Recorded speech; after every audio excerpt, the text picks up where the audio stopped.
What's up, you guys? I met Dave Grohl before the Critic here, and today I'm reviewing Medicine at Midnight by Foo Fighters. This is the 10th studio album from legendary punk rock band Foo Fighters, and it is very different. The songs are kind of adjusted towards more of their traditional hard/southern rock. The problem is that it's too much of a bit of a commercial for me, which leads to a poor direction I don't want this legendary band to go towards. Making a Fire has a luminous sentimental production that creates a very unique rhythm guitar performance and background vocals. The whole song feels like I'm watching a Super Bowl car commercial, even though the Super Bowl was actually Sunday. Shame Shame takes a completely different route by being more serious and sophisticated. It's one of my favorite tracks because of the strings and drums, though it did make the band look like they were heading in a completely different direction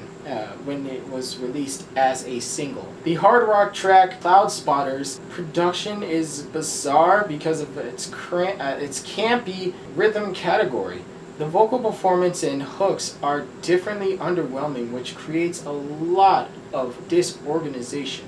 Waiting on a War completely dampens the album with its acoustic string production. It's a strong track with the fascinating lyrics and appealing ending. Grohl explains what it's like to live in a society that tolerates the presence of war, conflict, and insanity. The titled track Medicine at Midnight, his drum production is very comfortable and groovy, along with a bass line that creates an omen and path to this track. I don't think the choruses helped with this track at all. No Son of Mine is a hard rock dad song about accepting your children by supporting them no matter what they go through. It does sound like a late 80s and early 90s metal cover. The sound is not really interesting because Grohl seems to absorb these background vocals that sound like soul music, which is not very executed well. Holding Poison is another amazing track that doesn't feel like it's a part of this album at all. But it sounds just like the Foo Fighters we wanted to hear. The production is good,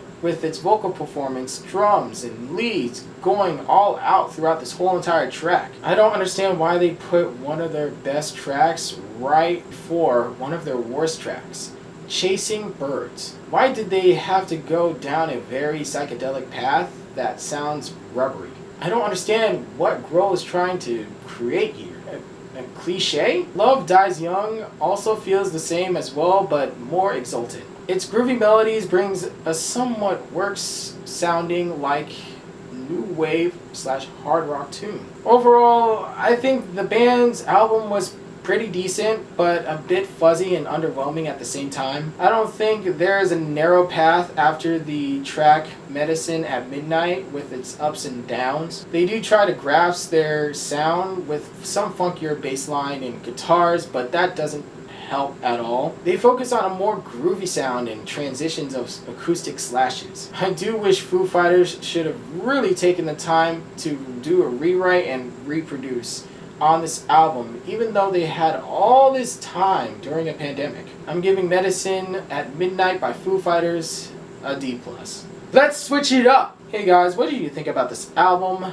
Be sure to comment down below. Make sure you guys go check out my Twitter, Instagram, and TikTok as well. Thank you guys so much. You guys are so amazing. Peace out.